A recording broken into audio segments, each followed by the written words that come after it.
in order for us to actually find love. A part of us must die. A part of us needs to die because it's not love. Usually it's something based in fear. So that is what St. Francis was meaning when he said, it is in dying to self that we are born to eternal life.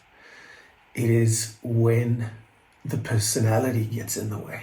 It is when our attention and our thoughts, feelings, perceptions become our circumstances and events in our lives, and we start operating from a place of fear.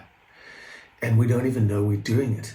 And this is the destructive power of the personality running riot, running on subconscious. A lot of the work we do is teaching people how to wake up, how to be present again, how to focus and be mindful. And there's a massive, massive difference between knowing what to do and actually doing it. That is the secret for many people's success. Love really is the energy of the soul. Love heals the personality, and compassion and gratitude along with it.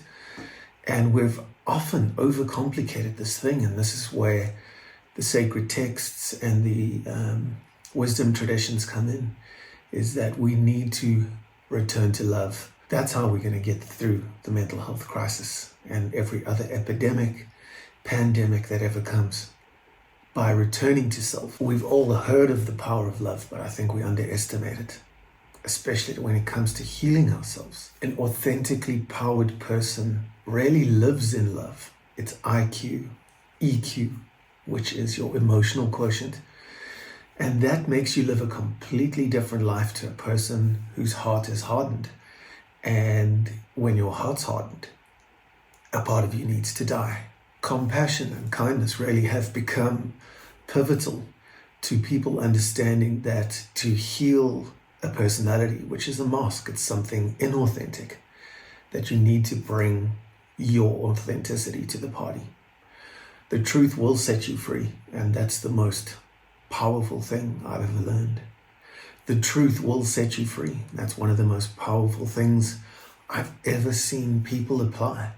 It's almost as if when they know that, they start to just surrender, put their hands up, and things begin to change literally straight away, like a satora or an instant awakening. Generally, it's a process, yes, but people do change their lives in an instant. Often we get a wake-up call, and it's being mindful, attentive, focused, enough to hear that wake-up call. And we respond to that call with an open heart and with love. If we respond to it from the personality, which is all our thoughts, perceptions, feelings that we've ever built up, every experience that we've ever had to protect ourselves from, is a place where we operate from and we don't even know it. And we call these your 10 ego insurgents. They really need to make way for love, which is connection, gratitude, courage, wisdom, and so on. And we found these 10 pathways back to your authentic self, a self that is really, really rooted in love. This is really, really good news. It's science, it's psychology, human science, but it's also spirituality. The desert fathers and the mystics and monks have been telling us this for centuries. And what we get to see now is how all of that wisdom is starting to play out.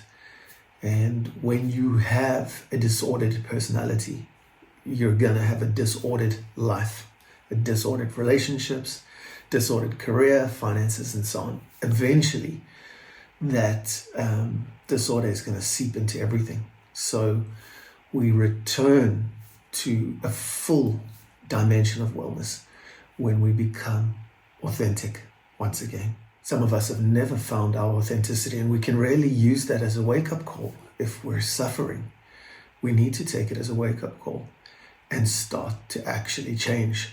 You don't read, listen to podcasts, you can do all you like. If you're not really there authentically, it's not going to change a damn thing. We've found that there is nothing that cannot be healed by love, especially the personality, especially the masks that we've put on to protect ourselves.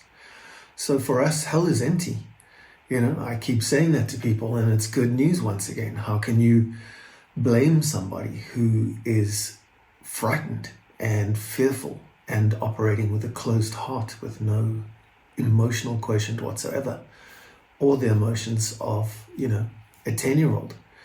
So what we've got to understand is that the road back to health is the road through personality, shattering the masks, lifting the veil of ignorance that we once lived under, and finding our true selves. It's almost too simple to teach at times. How we can actually start to wake up is starting to notice. Noticing is a gift. We can notice when we become judgmental, when we become codependent, when we close off, when we become a rescuer or a victim or a persecutor for that matter. We must wake up and change something. And that's where the walk is different from the talk. Actually doing change is very, very difficult for most people until they begin. And this is why it's the journey back to sacred self, the journey home, really. We catch ourselves with these emotional, impulsive reactions, and we start to separate the false from the true, the authentic from the inauthentic. And you will see the frightened parts of yourself reacting with fear very quickly. And, to know thy enemy is to know the masks that you've worn since you were a child. And if there is suffering, if there's depression, pain, anxiety, stress, or simply if your life is not working for you, that is a call that you need to answer. It's time to wake up and start taking these calls, taking accountability, and moving back towards your authentic self. It really is a self based in love, and there's nothing more powerful than love. How do we get to love? We get there through compassion. We get there through kindness. We get there through patience. We get there through the 3-second rule of pausing before we respond. That's how we get there. One random act at a time. Anything that is not love in us must die. This is the journey of life. And it just shows us that something is going on, something good. The journey is to remove everything that is not based in love. And when we start to remove these things, we really start to live deeply, profoundly. We don't just heal, which is something we do again and again and again. We transform. In other words, we go above the form, the silhouette, the mask that we once wore. And that is spiritual awakening. There is a spiritual solution, which means there's a solution inside. God, self, and other. And it's all going on around us. It's all good news. We've just got to listen. We teach people through the paradigm process how to manage their energy, how to manage their emotions. Thoughts, feelings, and actions are always going somewhere. They're creating you. And in so doing, that creates an external environment. But you're not the environment, thank goodness. So you can recreate. And I think this is a necessary part of life. A first half and a second half. And in the first half, we create out of fear and we create a mess. Most of us have a history of some kind of disorder, dis-ease, trauma, anxiety, and so on and so forth. And really, it's part of the journey. But staying there is not the journey at all. When you open your heart center, your EQ, you really start to move into heart, brain, body coherence. And when everything starts to work together, it becomes far, far easier. And we accomplish far, far greater things than we ever thought possible, probably at the beginning. We use our physiology, our psychology, our emotions, and our spirituality together. We need to show up fully, and this is showing up wholeheartedly for ourselves in our life. Now, when we show up and move towards love out of fear, move from powerlessness back to a real, authentic sense of the power of love, we are naturally kinder. We are naturally more forgiving. And now you can see how the cycle starts to perpetuate itself. So love really is an energy that is moving, living, and breathing through you. And all you've got to do is choose it again and again and again. And love is something that you practice. It's really not an idea in our heads. It's a real, living, powerful thing. I think we've got to pick it up and put it on like a coat. And that's the paradigm shift. That's the shift from an ego defensive self to a sacred self or authentic self, is going, I don't have to do this anymore. I don't have to be impulsive. I don't have to over-defend myself. And if you think something of me that I don't like, that is not my business. And of course we can understand how beautiful the world will be once we're all just managing our own business. Increasing the amount of time we spend chasing love, pursuing it and practicing it is science. The more time we spend in those loving emotions, gratitude and so on, we're then going to get the dopamine responses. So our actual body is going to start to change. Our whole pharmacy, which is the most powerful pharmacy on the planet, which is the one inside, is literally going to start to shift when we spend more time on gratitude, kindness, and just keeping that heart open with empathy. But when I'm impatient, judgmental, frustrated, I'm then going to build gray matter in a totally different part of my brain. And those dopamine responses are going to be so lacking that I'm going to look to medication from the outside to now push me from the doldrums of my survival mind through towards, my hippocampus, towards enlarging it with love, which is what happens, which can then send my thoughts, feelings, and actions to my prefrontal cortex, where I can be creative again. So staying in a creative center more of the day is going to create something good.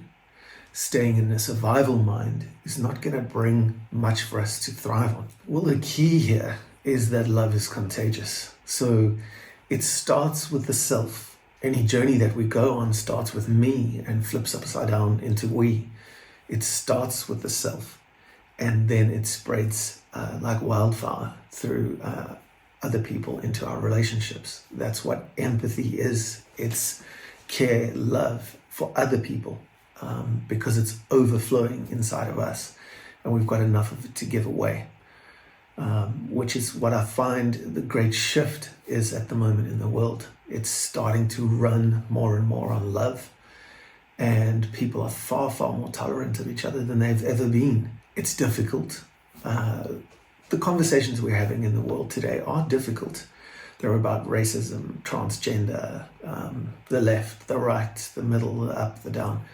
They're difficult, but we're getting through it, and we're shaking hands and hugging and moreover accepting each other at the end of the day.